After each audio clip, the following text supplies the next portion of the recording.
if you find it hard to actually create and maintain good habits, and also if you want to learn how to break bad habits, this is your video. So pay attention, and if possible, save it or put it on favorites so that you can watch it over and over again. So habits are actually formed in the brain, and they are formed because there is a specific way on how the brain operates.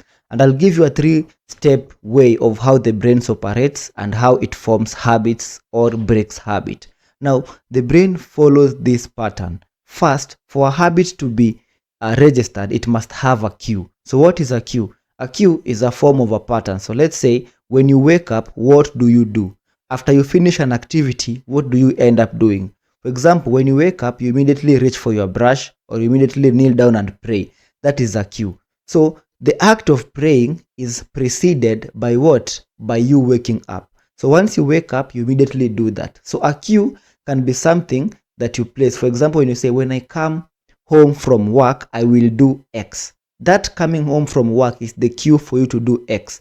When I do this, I will then do this. That is what I mean when I say the cue. That is the first point. For any habit to be reinforced, it must have a cue. Something which is consistent, something which happens every day should be the appropriate cue. Once you have the cue, then we have what is called the action of now the habit in of itself. Now, when we come to the action, in your beginning stages, you want to use or you want to shrink the action required for you to start your habit. So let's say you want to have the habit of being physically fit or working out. So instead of saying I have to do 500 push-ups, you shrink the amount of action needed into, let's say you say 10 push-ups.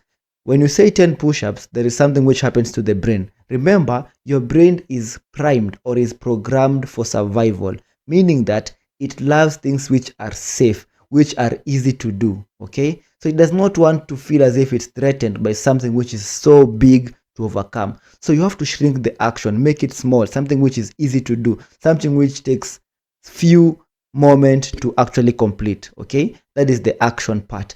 Now, after you have the cue and the action, in order for this habit to be repeated or to be doable, you have got to have a rewarding system. So let's say when you have the cue of when I come home from work, I will go to the gym. Then after I go to the gym, I'll have a cup of coffee.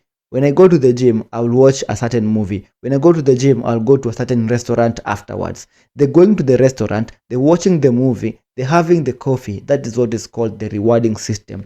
And if you consistently use the cue, action, and rewarding system, that habit becomes ingrained in the brain because the brain follows a specific principle.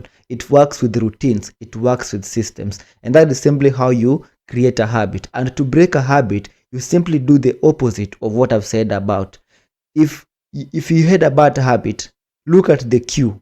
What always precedes this bad habit? Maybe before you start scrolling mindlessly, you are lying in your bed, then you hold the phone. So the cue of lying in the bed and holding the phone, that is the cue. So you want to cut that cue, make it unavailable. Then the action and the rewarding systems won't be there. You actually do the opposite of the creation.